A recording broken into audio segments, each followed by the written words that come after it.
Shalom tout le monde.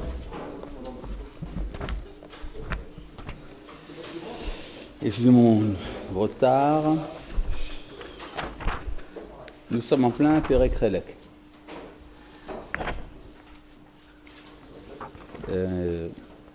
Page Daf Tzadik, Amoud Bet. Alors nous sommes à la page Tzadik Amoud Bet, 90b. Dans les photocopies que vous avez, il y a écrit en haut 180. N'est-ce pas? En haut à droite. Il y a écrit 180. C'est donc là-bas. 180, ça correspond à la page 90b. Parce que 2 fois 90, c'est 180. Et les dapim, ce sont 2 pages. Donc, pour avoir 90b, vous tombez sur 180. C'est très bien.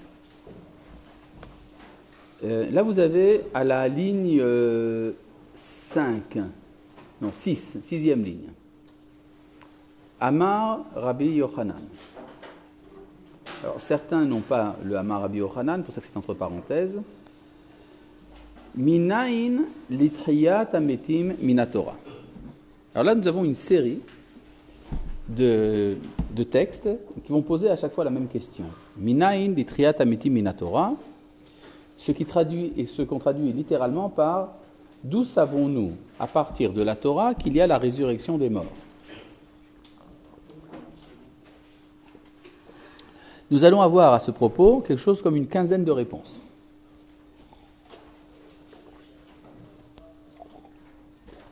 Toutes aussi peu convaincantes l'une que l'autre.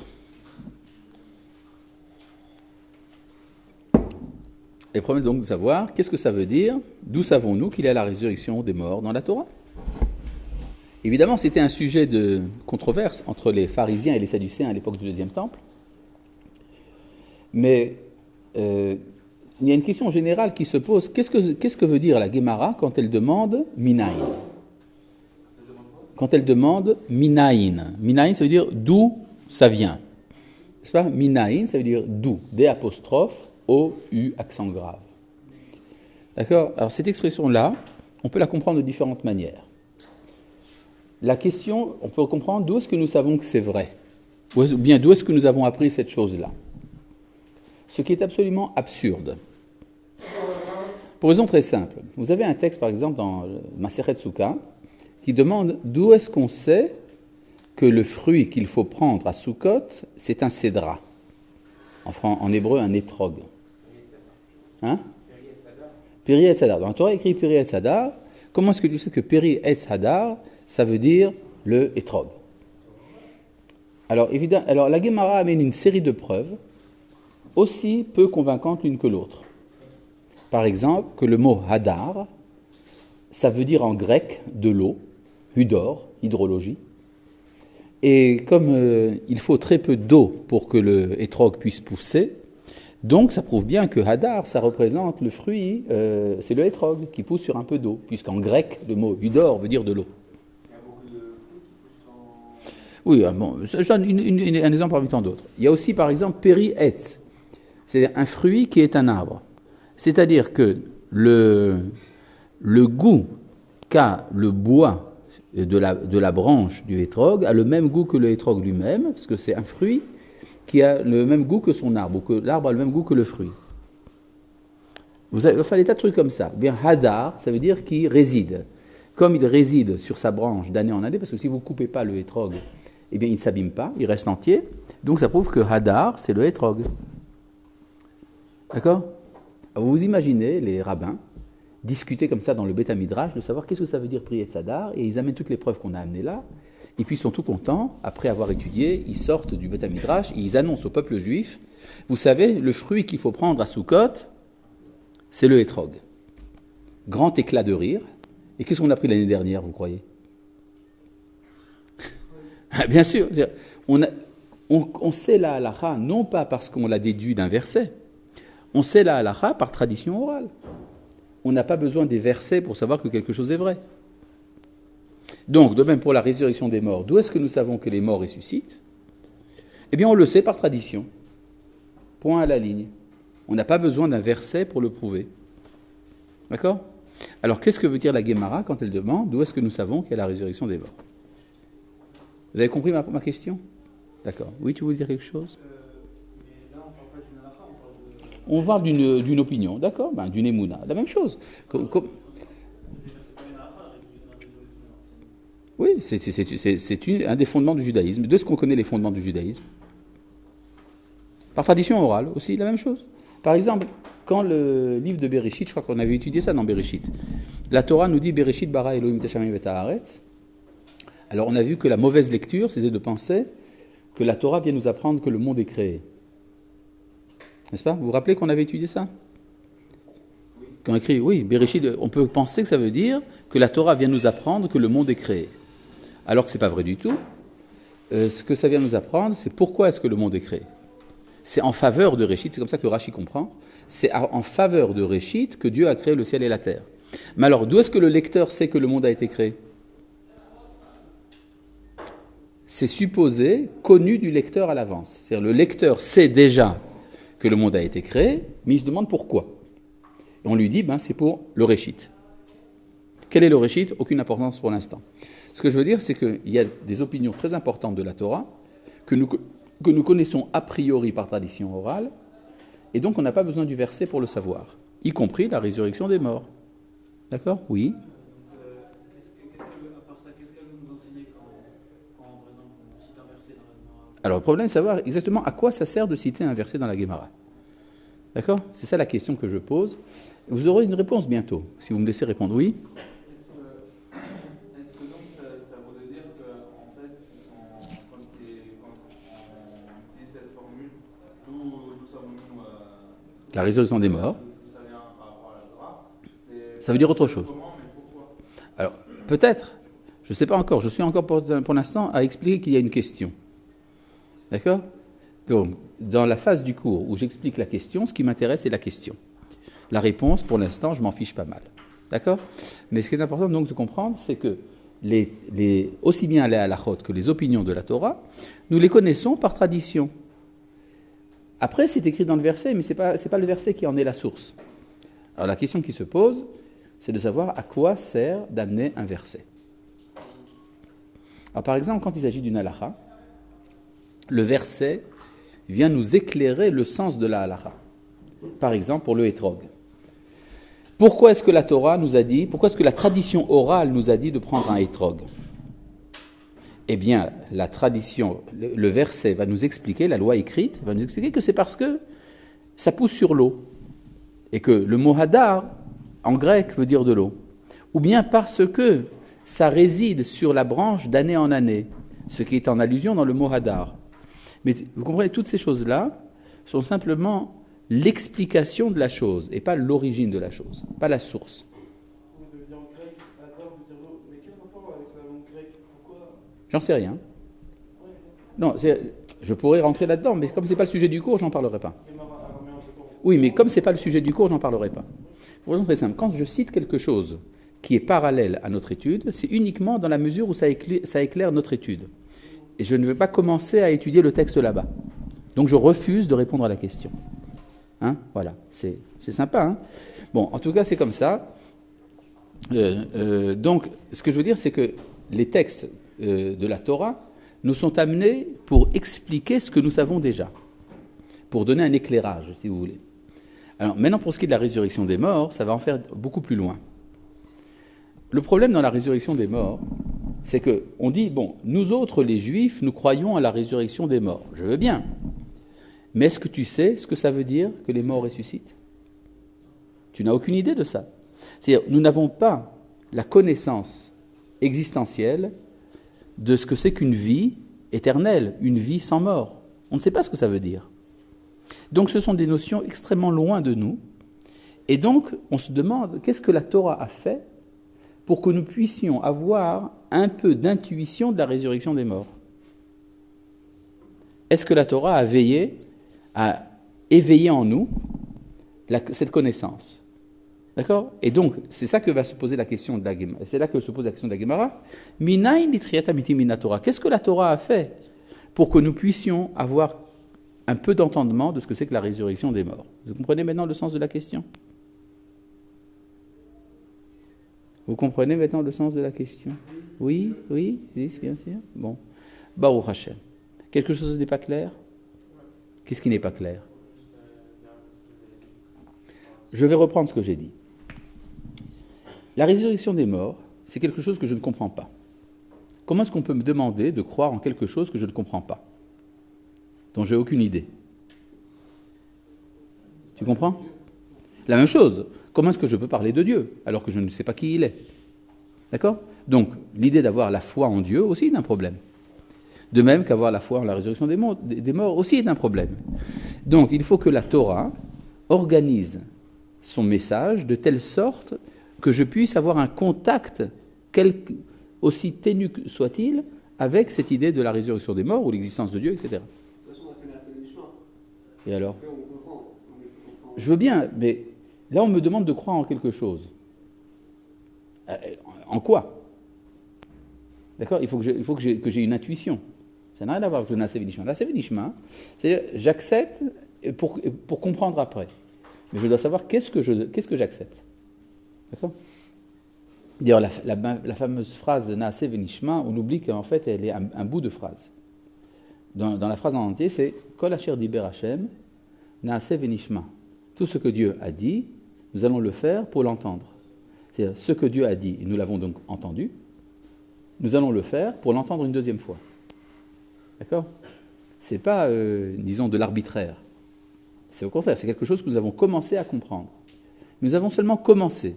Pour mieux le comprendre, nous allons le faire. Une fois que nous allons le faire, nous allons le recomprendre.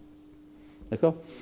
Alors, la même chose se pose ici de savoir, la question qui se pose ici, c'est de savoir, mais qu'est-ce que la Torah nous donne comme indication de ce que c'est que la résurrection des morts, pour qu'on puisse comprendre quel est le sujet de cette émouna. D'accord? Maintenant, la réponse est claire? Maintenant, si tu veux, tu peux proposer une autre réponse, puisque nous sommes passés au moment du cours où nous parlons des réponses. D'accord?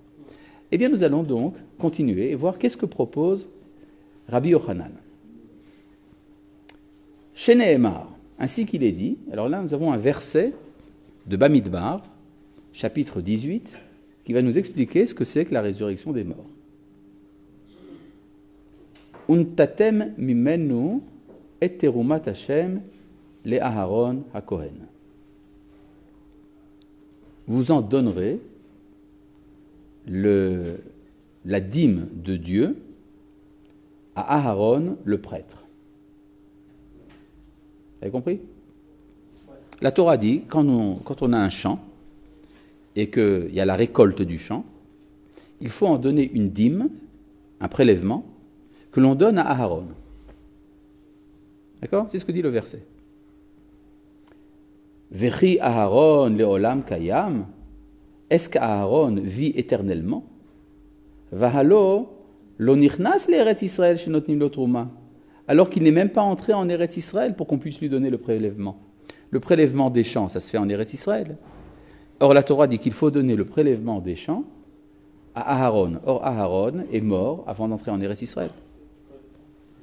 Contradiction. Et là, donc, Melamed, cela nous enseigne, chez Atid Lichiot, qu'il va un jour revivre. Ve Israël, notnim lo teruma, et Israël lui donnera son prélèvement. Mikan litriat ametim minatora, c'est ça l'origine de la résurrection des morts selon la Torah.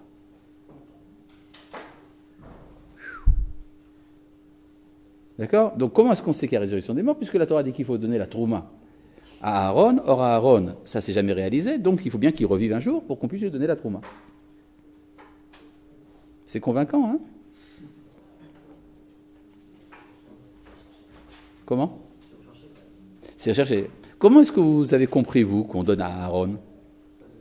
À sa descendance. Alors pourquoi dans ce cas-là, la Torah n'a-t-elle pas dit au Kohen? Pourquoi à Aaron le Kohen?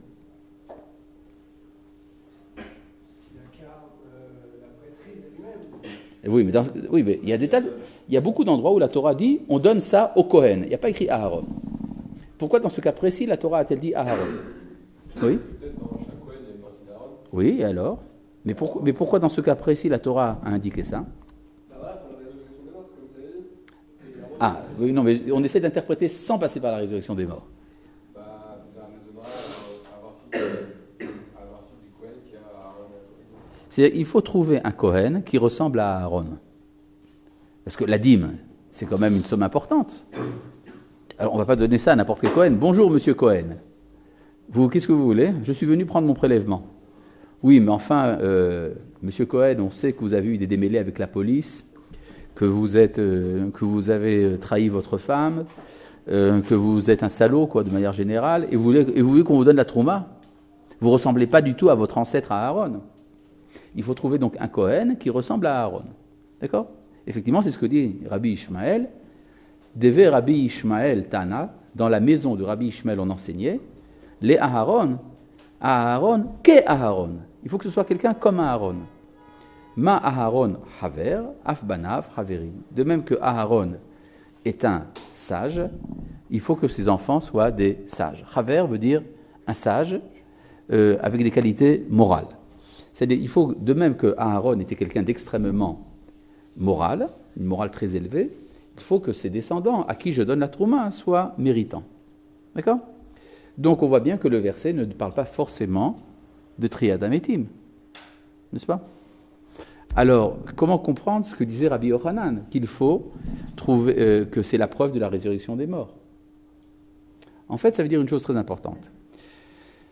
Dans la vie des Hébreux, en terre d'Israël, dans l'Antiquité, comment se passait la vie? Eh bien, c'était des agriculteurs. N'est-ce pas? Ça me gêne. Mais c'était des agriculteurs. À quoi un agriculteur passe son temps? Eh bien, il fait pousser la récolte, il fait pousser son champ, il récolte, et puis d'année en année, le temps passe, une génération passe, les descendants de l'agriculteur continuent, et ainsi de suite. Dans cela, on n'a pas le sentiment de l'éternité, on a au contraire le sentiment de la mort en permanence. C'est-à-dire, une génération passe, une autre génération vient, etc. Mais il y a dans la vie de ces agriculteurs une institution qui, elle, est permanente. C'est le Beth Amikdash. Et dans le Beth Amikdash, il y a des individus qui représentent le Beth Amikdash. Ce sont les Kohanim. Et quand je rencontre les Kohanim, j'ai le sentiment de la rencontre avec un élément d'éternité qui traverse la vie éphémère.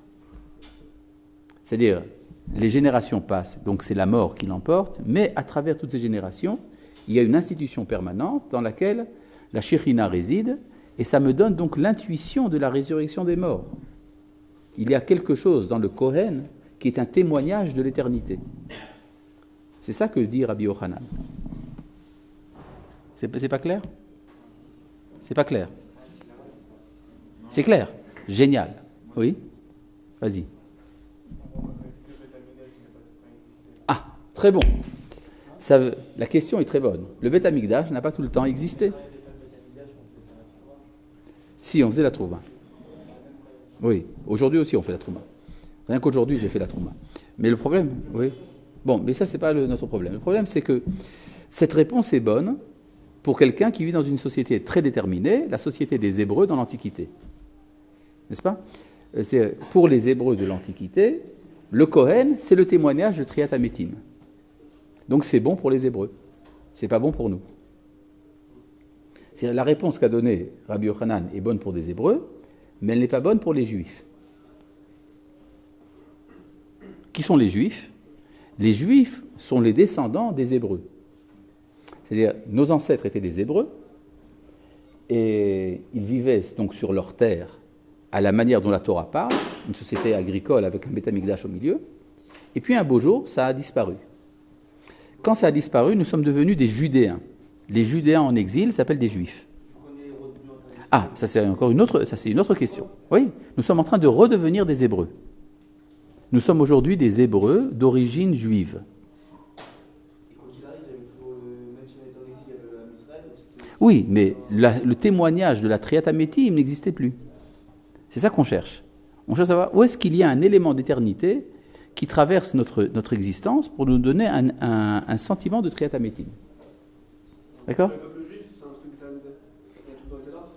On n'a pas tout le temps été là. On est revenu seulement en 1948. Oui, mais c'est le peuple juif, même si on revient en terre d'Israël, on a toujours resté juif, on n'a pas perdu. Donc tu veux dire qu'à travers l'éternité d'Israël, il y a également ce sentiment. Il faut le prouver. Effectivement, si vous sautez quelques lignes, vous tombez sur Tanya Rabbi Simai. Vous voyez, avant que les lignes s'élargissent, vous avez la troisième ligne avant l'élargissement. À la fin de la troisième ligne, il y a écrit le mot Tanya. Vous y êtes? Tanya Rabbi Simai Omer. On enseignait au nom de Rabbi Simai. Minaï litriat amiti minatora. D'où savons-nous qu'il y a la résurrection des morts dans la Torah? Chez Nehemar, ainsi qu'il est dit. Vegam akimoti itam et beriti itam la tête la meteretz Kenaan. J'ai décidé d'accomplir mon alliance avec eux pour leur donner la terre de Kenaan. De qui ça parle? Qui c'est eux? Les Avot, Avraham, Yitzhak et Yaakov. Dieu dit à Moshe, j'ai décidé d'accomplir mon alliance avec eux, c'est-à-dire avec Avraham, Yitzhak et Yaakov, pour leur donner le pays de Kenaan. Le problème, c'est que lorsque Dieu a dit ça à Moshe, Avraham, Yitzhak et Yaakov étaient déjà morts. Comment est-ce que Dieu peut leur donner la terre de Kenaan alors qu'ils sont déjà morts? Hein? À leur descendance, n'est-ce pas? C'est ce qu'il y a écrit ici. Lachem lo nehemar, à vous, il n'est pas dit, et la lahem, mais à eux. Mikan nitriat amiti min Torah, ce qui prouve la résurrection des morts selon la Torah. Ça veut dire que, à prendre ça littéralement, Avraham, Yitzhak et Yaakov doivent ressusciter pour prendre possession de leur terre. D'accord? Bien embêtant, parce que s'ils ressuscitent et qu'ils vont prendre possession de leur terre, et nous alors? D'accord? Et comme vous l'avez si bien dit, donner la terre aux Avot, ça veut dire à travers leur descendance. Ça veut donc dire, ça revient un peu à ce que vous dites. Le retour d'Israël sur sa terre à travers un exil prolongé, c'est une résurrection des morts. Le peuple était mort pendant tout le temps de l'exil, il ressuscite en retrouvant sa terre. Il ressuscite tous les morts. Oui, le peuple d'Israël était un mort. C'est-à-dire Moshe Rabbeinu sera ressuscité. Oui, mais tu n'as pas compris ce que j'ai répondu. Alors je reprends. Quand je donne une réponse, en général, je veux donner une idée que le questionneur n'a pas compris. Je reprends. L'exil est une mort. Revenir sur la terre est une résurrection. D'accord? Donc, ça veut dire qu'il y a un élément dans l'histoire d'Israël qui nous donne une indication de la résurrection des morts, même quand il n'y a pas le Beth Amikdash. C'est quoi cet élément? Le retour. Tu as compris ce que je dis? La question n'est pas de savoir qui va ressusciter ou pas. On ne parle pas ici de la résurrection des morts en tant que telle. On cherche un indice dans notre histoire qui va nous donner une idée de la résurrection des morts. C'est ça qu'on cherche. Eh oh! D'accord. Mais ce n'est pas la question qu'on pose maintenant. C'est pas. Non. On parle. Non, je vais t'expliquer. Il y a deux formes de résurrection. Il y a la résurrection individuelle, que, Inch'Allah, elle aura lieu un jour. D'accord? Il y a une autre résurrection, c'est la résurrection nationale. C'est une nation qui était morte, qui revit. C'est une autre forme de résurrection des morts. Ta question parle de la première sorte dont nous avons parlé. Et moi, je parle de la deuxième. Tu as compris la différence? Ouais. Donc, nous parlons ici, ça veut dire qu'en fait, il y a la résurrection des morts nous est connue à travers le sionisme. C'est-à-dire le retour d'Israël à sa terre, nous dit Rabbi Simai, c'est l'indication qu'il y a une résurrection des morts. D'accord? C'est Rabbi Simai. La preuve, c'est que c'est écrit. Oui, vas-y. Vous avez dit que la terre est un cadeau à Abraham, Isaac et Jacob. Ça veut dire que tant qu'ils ne sont pas là, alors la terre ne s'appartient pas vraiment, ce cadeau est à eux. On est certes une descendance, on n'ira pas l'enfant. Mais le cadeau est pour eux. Nous avons la terre nous appartient par droit d'héritage. Venatati ota lachem moracha. Je vous la donnerai en héritage.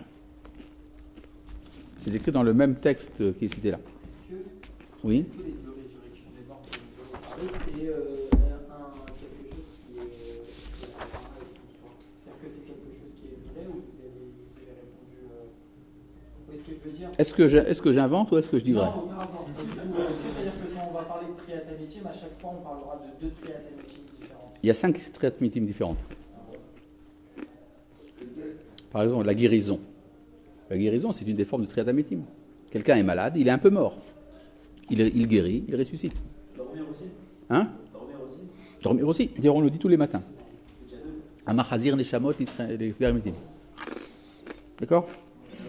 C'est quoi la dernière? Celui qui sort de prison. Oui.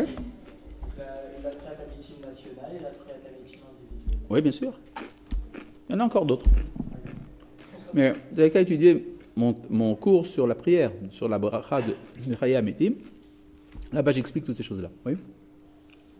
Je à Abraham qui donnerait à cette descendance. Oui. Lui, certes, à cette Oui, mais il y a descendance, écrit la tête Lahem.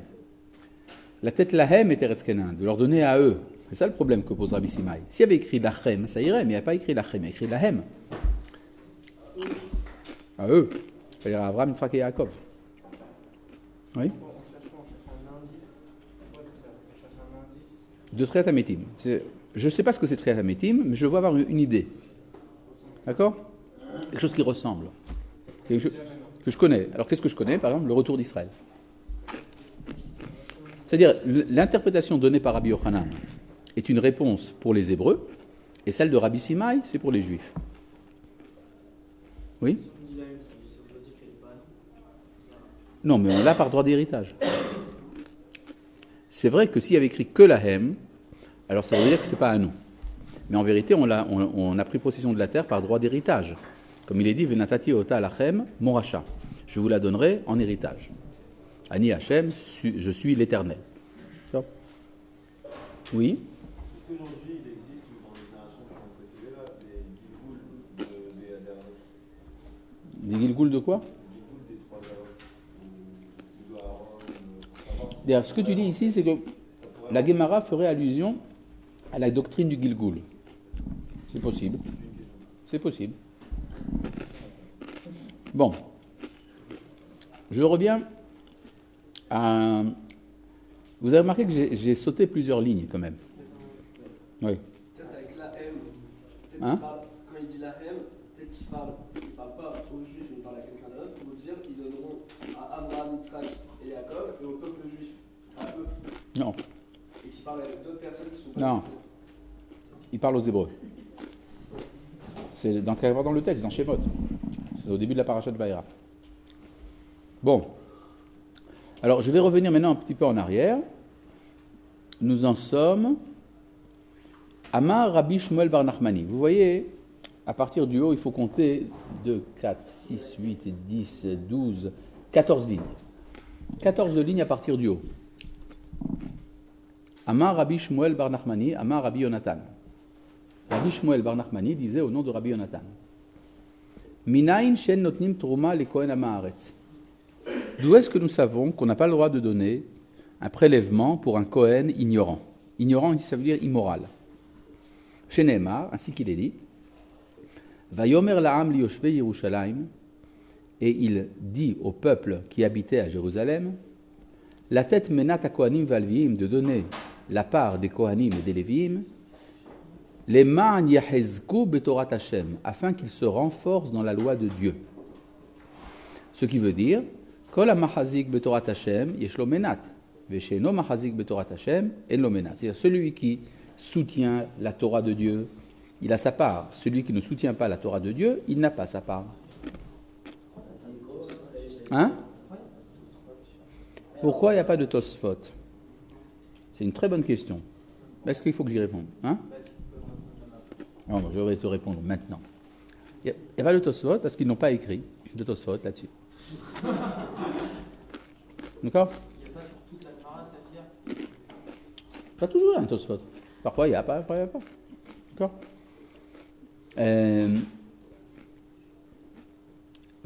Donc, nous voyons que la terouma est donnée a priori à ceux qui soutiennent la Torah de Dieu. Amar Ravacha bar Ada, Amar Rav Yehuda. Ravacha bar Ada disait au nom de Rav Yehuda, Kol anoten terouma le kohen am haaretz, tout celui qui donne un prélèvement à un kohen ignorant, Kilu notna lifne Ari, c'est comme s'il a donné à un lion. Ma Ari, de même que le lion, Safek Dores Veochel, Safek Eno Dores Veochel. Quand un lion s'empare de sa proie, Parfois, il s'en empare et il la mange tout de suite. Parfois, il la laisse faisander, il la mange plus tard.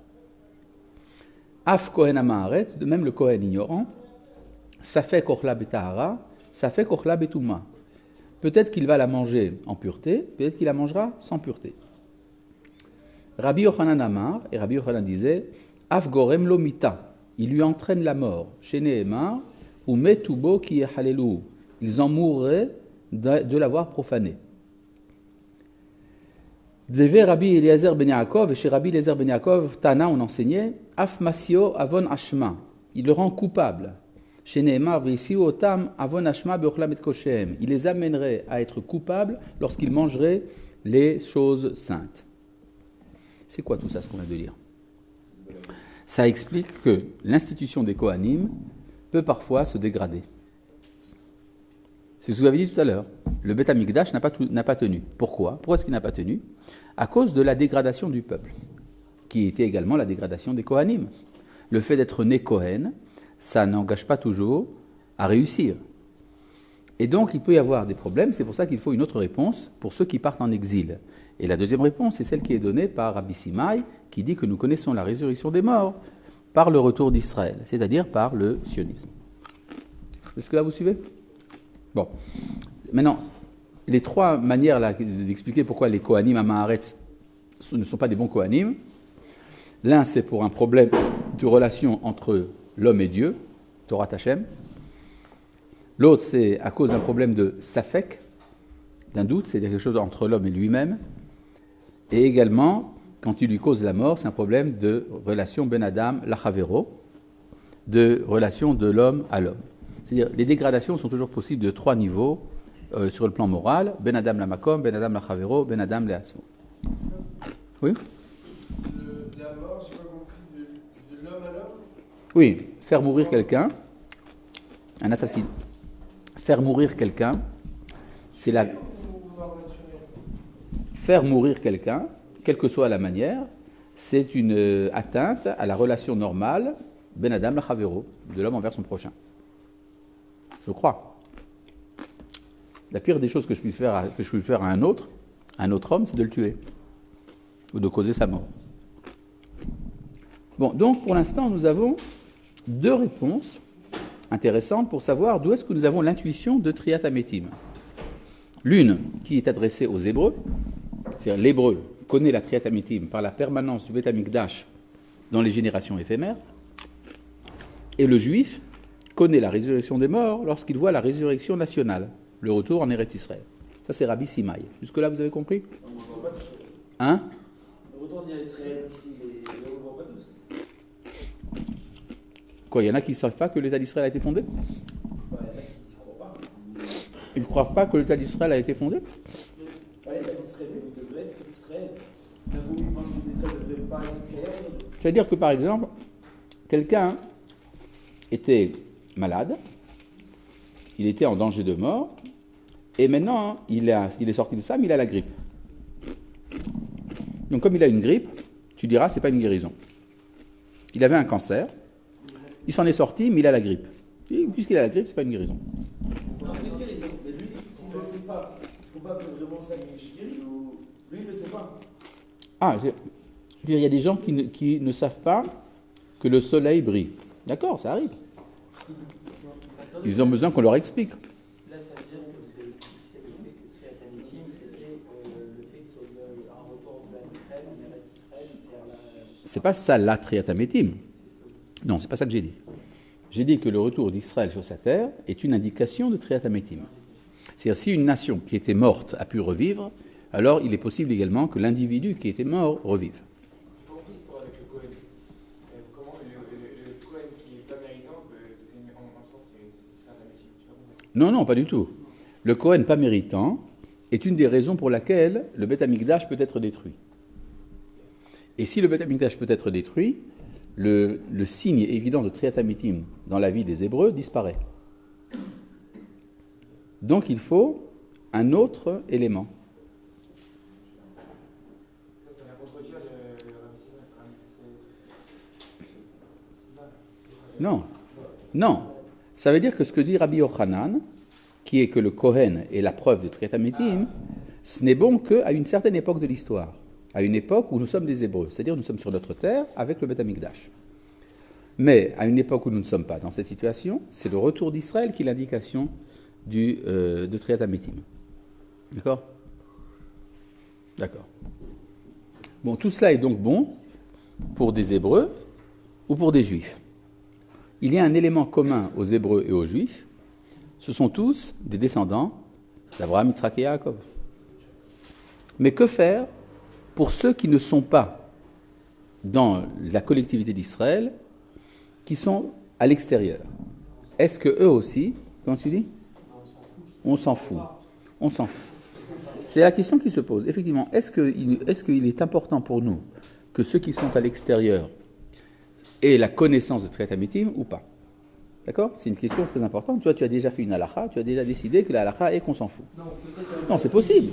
C'est possible même que ça peut aller même plus loin que ça. C'est possible que même ils y croient, ils se mettent à mystifier oui. Ça et à dire que la religion juive, c'est l'imposture, c'est une miracle. D'accord. Alors, non, je suis tout à fait d'accord. La question se pose quand même. Ouais.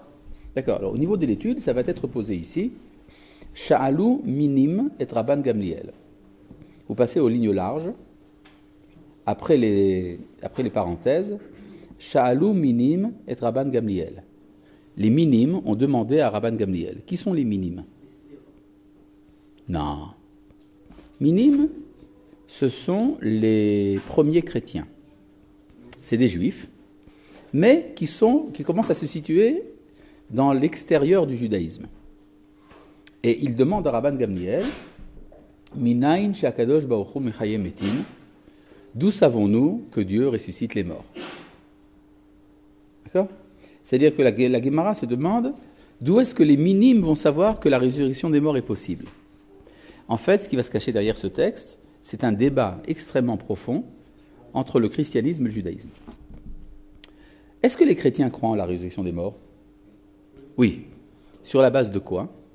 Il y en a un qui est ressuscité. D'accord ? Ils disent... Oui, mais ils disent que c'est suffisant pour savoir. C'est-à-dire, il y en a un qui a ressuscité, et donc c'est la preuve de la résurrection des morts. D'accord ? C'est ce qu'ils disent eux. Ils ont pour ça d'ailleurs beaucoup de conséquences, parce qu'ils disent que puisqu'il y a eu la résurrection des morts, la Torah est abolie, et tas de choses comme ça. C'est-à-dire qu'ils vont refuser. Alors, c'est-à-dire que si c'est vrai, pourquoi est-ce qu'ils vont voir Rabban Gamliel pour lui demander d'où est-ce qu'on sait que les morts ressuscitent ? Puisqu'ils y croient déjà. Mais ils y croient par Jésus. Ils n'y croient pas par la Torah. Et c'est ça le débat qu'il va y avoir entre Rabban Gamliel et eux, pour savoir si c'est la Torah qui nous indique la résurrection des morts, ou s'il faut quelqu'un d'autre. Oui ? Est-ce qu'à l'époque de Rabban Gamliel, il y avait Jésus en fait ? Non, il était déjà mort. Ah, c'était déjà passé. Oui. Le fondateur du christianisme s'appelait Paul. Il était élève de Rabban Gamliel. Donc c'est peut-être pour là, et il y a peut-être ici une allusion donc au paulinisme dans cette histoire-là. C'est-à-dire que nous savons par tradition, les chrétiens aussi le disent, que Paul était un élève de Rabban Gamliel. Hein ? Tous les Paul, Pierre, enfin tous les juifs avant. C'était un juif, oui, Paul était un juif. Ouais. On ne peut pas déshabiller Pierre pour habiller Paul. C'est impossible. Bon. Sha'alou minim, donc les minimes demandent à Rabban Gamliel, Minayin she'akadosh baruch hu mechayeh metim. D'où est-ce que nous savons que le Saint béni soit-il ressuscite les morts ? Amar lahem, il leur a répondu, Mina Torah, ou Mina Neviim, ou Mina Ktubim. Nous le savons par la Torah, nous le savons par les prophètes, et nous le savons par les hagiographes. Velo kiblu mimenu, et ils n'ont pas accepté les preuves de Rabban Gamliel. On va essayer de voir quelles sont les preuves amenées par Rabban Gamliel, et pourquoi est-ce que les chrétiens ne les acceptent pas. Et pourquoi est-ce que nous les acceptons quand même ? Alors la première preuve, c'est la suivante. Mina Torah, de la Torah, on le sait, d'Irtiv, parce qu'il est dit, Vayomer Hashem el Moshe, et Dieu dit à Moshe, Hincha shochev imavotecha, tu vas coucher parmi tes ancêtres, c'est-à-dire tu vas mourir, Vekam, et te relever. Donc on voit bien que la Torah dit en toutes lettres que Moshe va mourir pour se relever. Donc il y a résurrection des morts. Incha shochev imavotecha, vekam. D'accord? Vous trouvez ça convaincant, vous? Non. Pourquoi non? Parce qu'on pourrait penser que quand il dit tu vas coucher parmi tes ancêtres, c'est pas Moshe en lui-même, peut-être c'était la nation. Non, non, ça c'est dit dans la Torah au moment où Moshe va mourir. D'accord? Alors pourquoi c'est pas convaincant ce verset? La même raison que le chrétien. Il parle d'un cas particulier pour arriver au général. Ouais, donc ce sera encore mieux. Si on dit que Moshe il a ressuscité, Simplement, ce qu'il y a, c'est que vous n'avez pas lu le verset en entier. Le verset en entier dit comme ça. Vayomer Hashem el Moshe, et Dieu dit à Moshe, Incha shochev imavotecha, tu vas coucher parmi tes ancêtres, Vekam ha'amazé, et ce peuple se lèvera, Vezana achari lo encha haaretz, pour se prostituer auprès des divinités du pays. Ve'azavuni ve'efer et beriti, ils m'abandonneront et transgresseront mon alliance, Asher karati ito, que j'ai conclu avec lui. Donc Vekam, c'est le début de la suite de la phrase, qui dit Vekam ha'amazé, ce peuple se lèvera, Vezana achari lo encha haaretz, et se prostituera auprès des dieux étrangers. D'accord? Remarquez la politesse des chrétiens quand ils lui répondent. Amroulo, ils lui ont dit, Vedilma, peut-être, il faut lire, Vekam ha'amazé vezana, que le Vekam se relèvera, ne s'adresse pas à Moshe, mais s'adresse au peuple qui se lève après.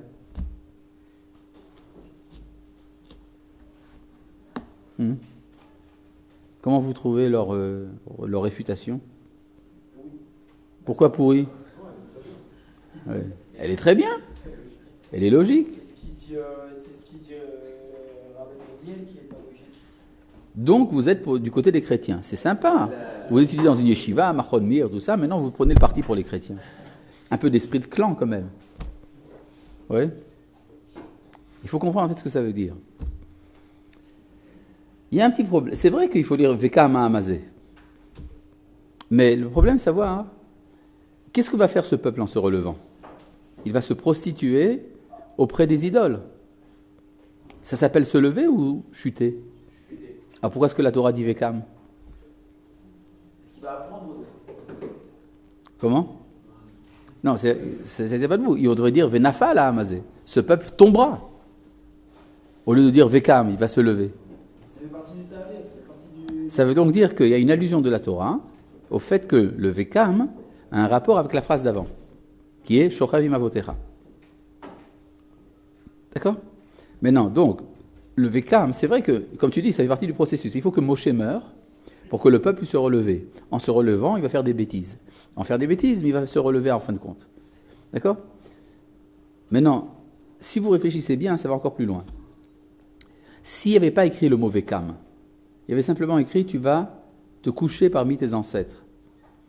Pourquoi la Torah ne dit pas « mourir » ? Tu vas mourir. Pourquoi est-ce que la Torah dit « tu vas te coucher » ? Parce que se coucher, ça veut dire se relever. Ça veut donc, même sans l'expression Vekam, sans le mot Vekam, déjà le mot Shochev veut dire la résurrection des morts. D'accord ? C'est-à-dire que le Vekam ne fait qu'insister. Mais déjà en soi, le Shochev dit déjà la résurrection des morts. Maintenant, qu'est-ce qui fait que le chrétien ne peut pas lire ça comme ça ? Essayez de voir le verset. Qu'est-ce que dit le verset ? Le verset dit... Le chrétien n'a pas d'ancêtre. Voyons ce que dit le texte. La Torah dit comme ça, à Moshe, tu sais Moshe, jusqu'à présent tu as fait du bon travail, tu as fait sortir le peuple d'Israël, tu leur as donné la Torah, tu leur as donné à manger pendant 40 ans, et maintenant tu vas mourir, tout ça, ça va s'effondrer. Tout le projet va rater. Est-ce qu'on peut admettre une chose pareille ? C'est évident que, puisque la Torah est optimiste, et que si elle dit que tout tient uniquement si Moshe est là, ça veut dire que Moshe doit revenir. Mais pour le chrétien, au contraire, selon la théologie chrétienne, le peuple juif est tombé pour ne plus se relever. Donc, la lecture du verset à la manière des chrétiens implique justement qu'il n'y ait pas de résurrection des morts, que Moshe ne ressuscite pas. Vous avez compris ? Ouais. Donc, ils n'acceptent pas cette idée qu'à partir de la Torah, on a la résurrection des morts. Mais ça vient d'une approche pessimiste par rapport à l'histoire d'Israël, Tandis que Rabban Gamliel a une approche optimiste de l'histoire d'Israël. Donc pour Rabban Gamliel, ça veut dire que Moshe doit revenir. Pour les chrétiens, ça veut dire que Moshe ne doit pas revenir. Passons à la deuxième preuve. Ils en font quoi, les chrétiens, du mot Israël? Vekama Amazé, ce peuple se lèvera. Il y a une différence entre se lever et se relever en hébreu ou pas? Non, C'est la même? c'est la même chose. Ouais. Et est-ce que la phrase pour le peuple, là, sans Vekam, elle marche aussi? Non. Mais on peut vous dire Vezana Ha'amazé. Si tu mets ça dans cet ordre-là, mais tu aurais pu mettre ça dans un autre ordre, on pourrait dire Vezana Ha'amazé. Et dans ce cas-là, le mot Kam aurait été superflu. D'accord? Donc il y a une deuxième preuve. La deuxième preuve, c'est quoi? Eh bien, c'est quoi la deuxième preuve? Minanevim, à partir des prophètes. Dirtiv, ainsi qu'il est dit, Yahyu metecha, c'est un verset dans Isaïe, dans Yeshayahu, chapitre Kafvav.